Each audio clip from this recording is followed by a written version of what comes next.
welcome to ECCB Connects, a production of the Eastern Caribbean Central Bank, to share with you who we are, what we do, and how we serve you. Governor Antoine's second stop of his 2022 round of country outreach mission is the Emerald Isle of the Caribbean, Montserrat. We have the details just after this message.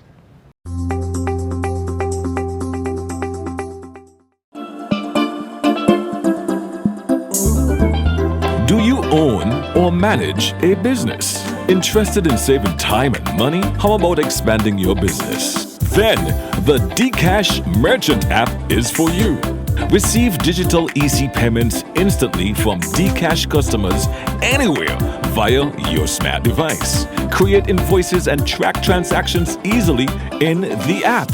And avoid the hassle of handling physical cash. Visit dcashec.com today for more information and to sign up. Dcash, the digital version of your EC dollar.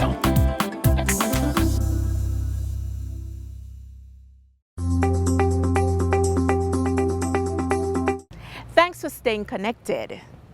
As Governor of the ECCB, Timothy N.J. Antoine continues his country outreach mission to the 8 ECCB member countries, he made his second stop in Montserrat from the 8th to the 10th June.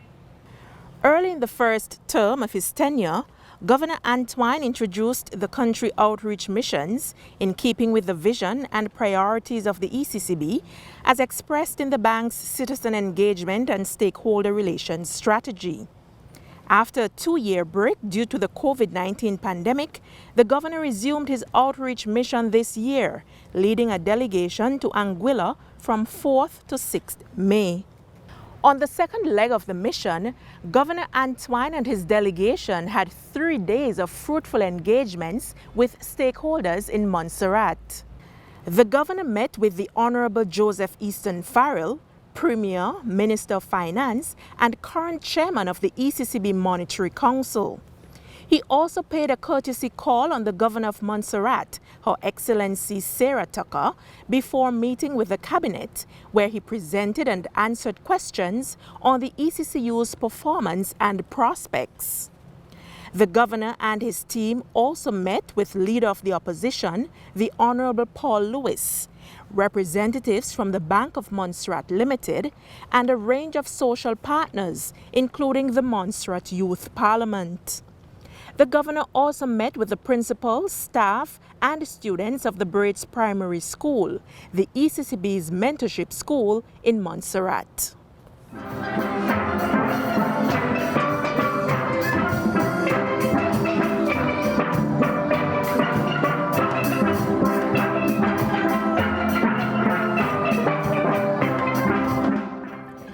During the country outreach mission, members of the local media in Montserrat seized the opportunity to pose questions to the governor on issues that are of interest to them.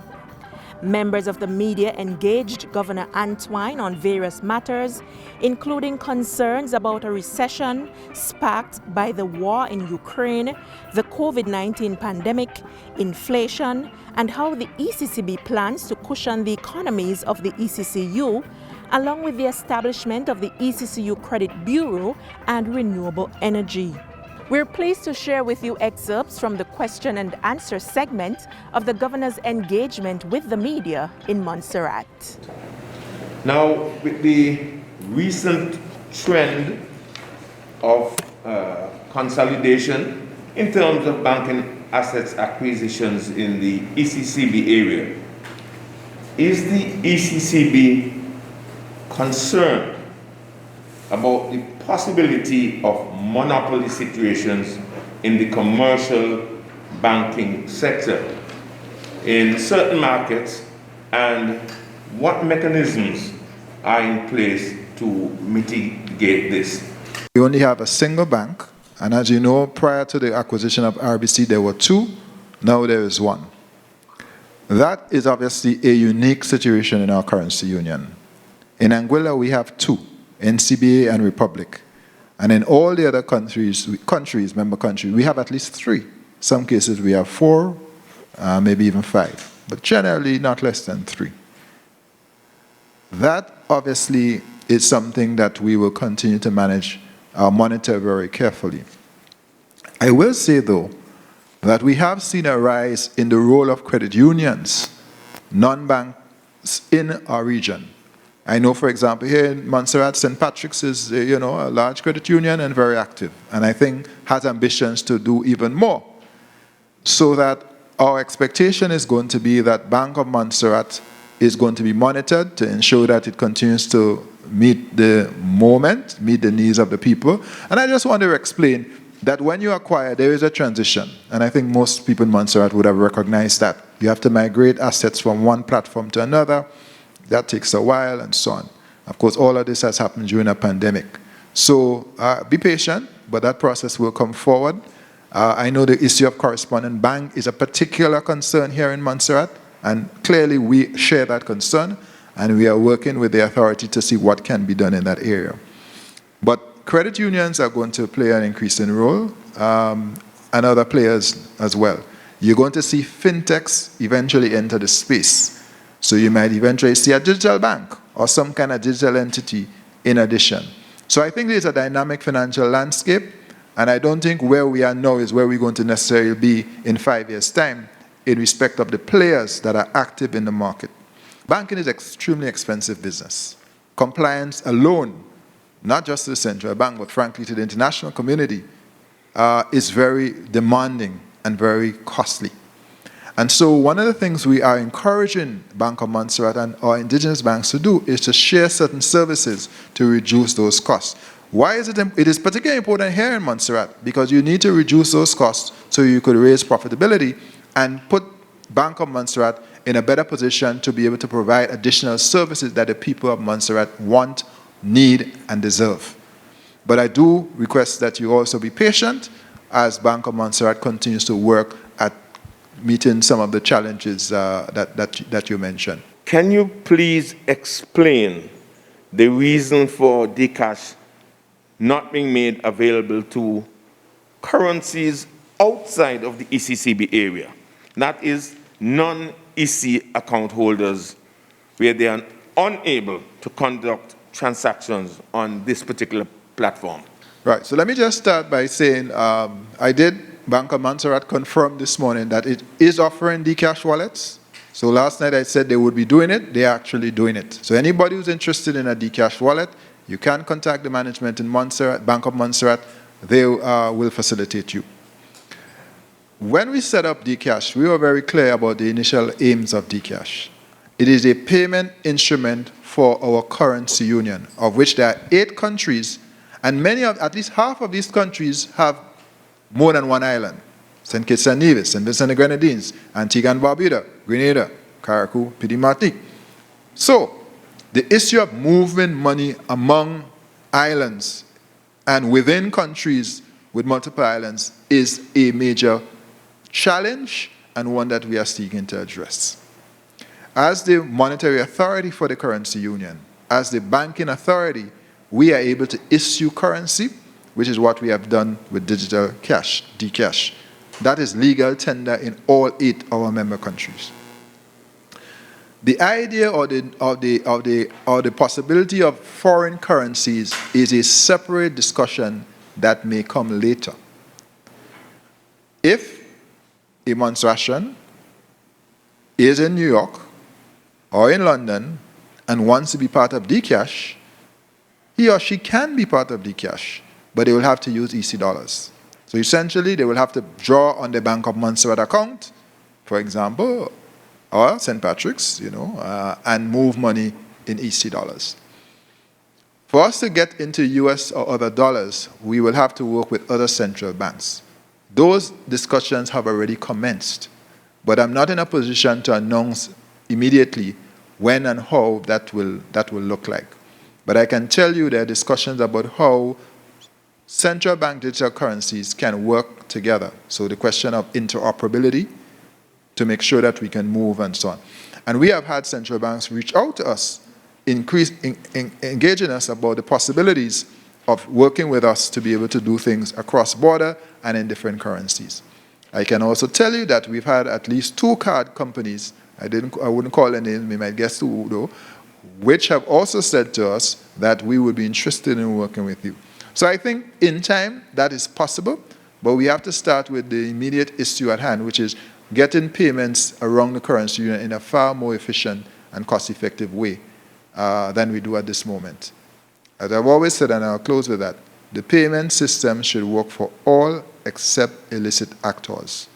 And our concern is that genuine people who want to do business are finding it hard to do business. Too expensive, takes too long, too many hoops, and we have to address that. So that's the first thing with Dcash. Maybe in time, other things will come as well. My first question is, the war in Ukraine, COVID, lockdowns in China, supply chain disruptions, and the risk of high inflation and low growth has had a chilling effect on ECCU economies. Do you think that the Eastern Caribbean is heading towards a recession? And how will the ECCB help to cushion the impact of the recession for the countries in its currency union? No, at this stage we do not see a recession. We believe that as long as the restrictions that were put in place for COVID are relaxed, and increasingly we are able to open up and get tourism, which is our main earner of foreign exchange and our main economic activity going, we will see growth in our economies. It is true that because of the war in Ukraine and inflation, the global economy has slowed. There's still growth, but has slowed. There is also a concern, and I think you are alluding to that, that because central banks around the world have had to raise interest rates to try to rein in or curb inflation, there is a concern that there could be a recession in a year or two in the US and possibly in the global economy. That is not a certain fact, but there are concerns that based on the level of inflation, based on what we're seeing, with the need to raise interest rates rapidly to curb inflation, you could create, essentially, you could have a recession in 12 to 24 months. But at the moment, based on what we know and what we see, we are not projecting any recession for the ECCU. Financial development is crucial for economic growth, poverty reduction, reducing inequality, and other social outcomes. As a British overseas territory that's unable to borrow money and one with a very small private sector, what are some of your recommendations for Montserrat to accelerate its financial development?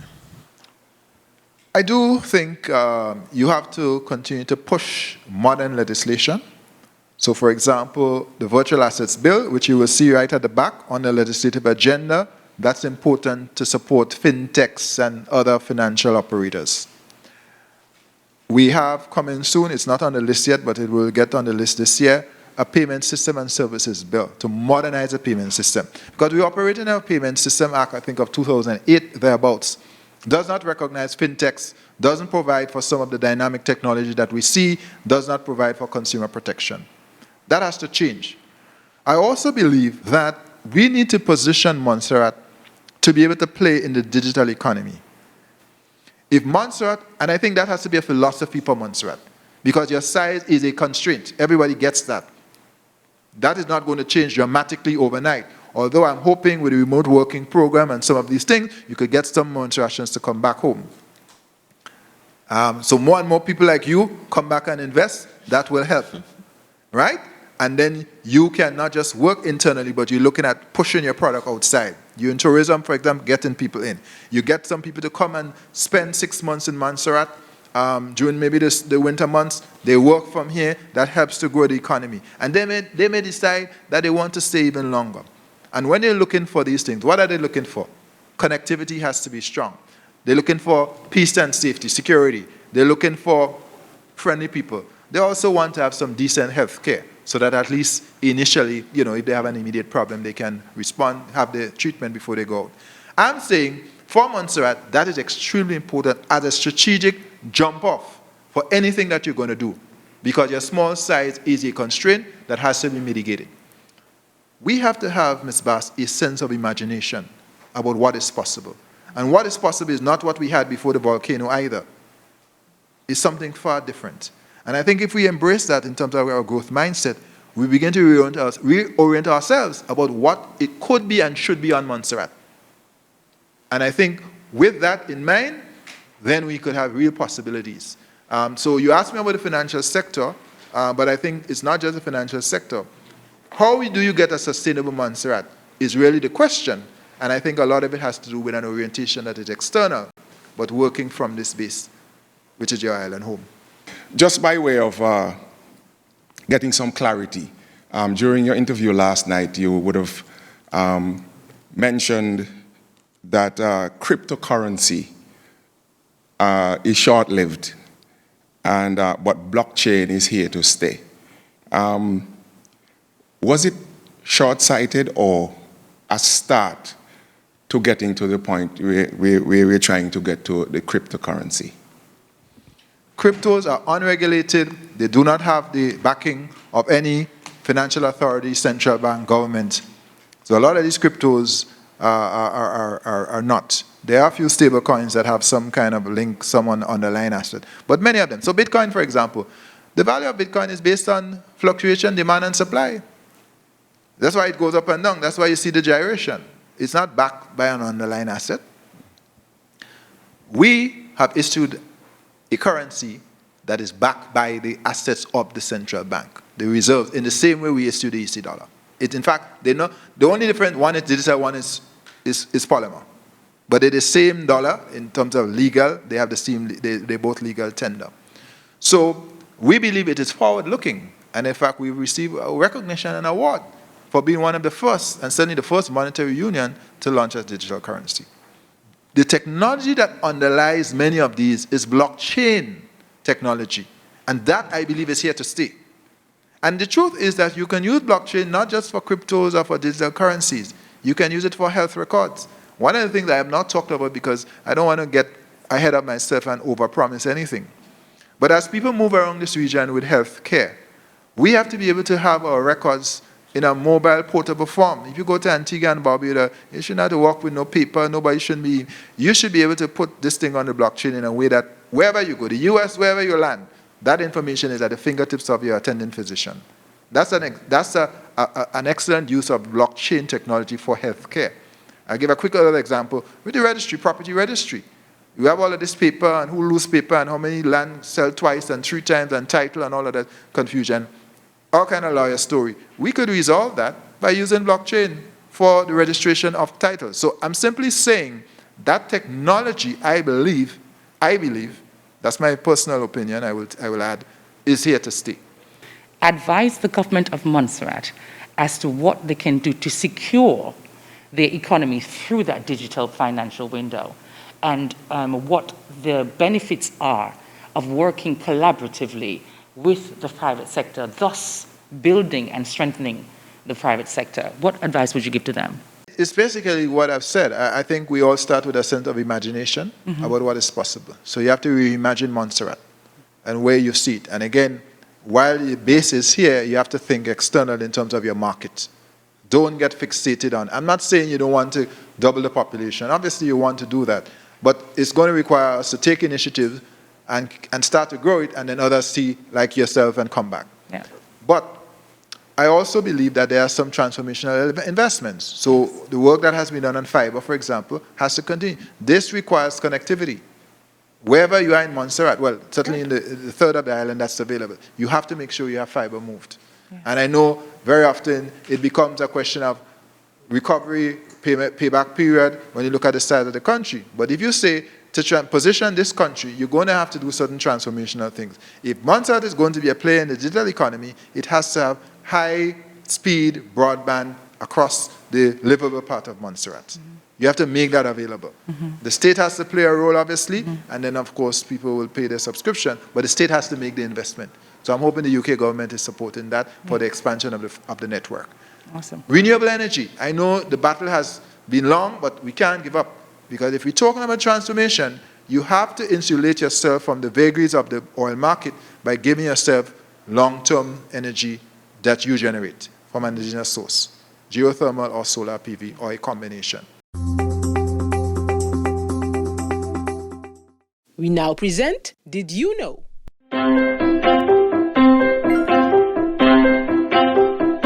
Did you know that the backing ratio refers to the extent to which a currency is backed by foreign reserves? The ECCB agreement mandates that our EC currency maintain a backing ratio of no less than 60%.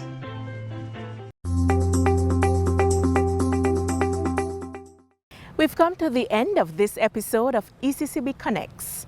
Thank you for watching, and be sure to connect with us next week when we'll be back with another program to share with you who we are, what we do, and how we serve you.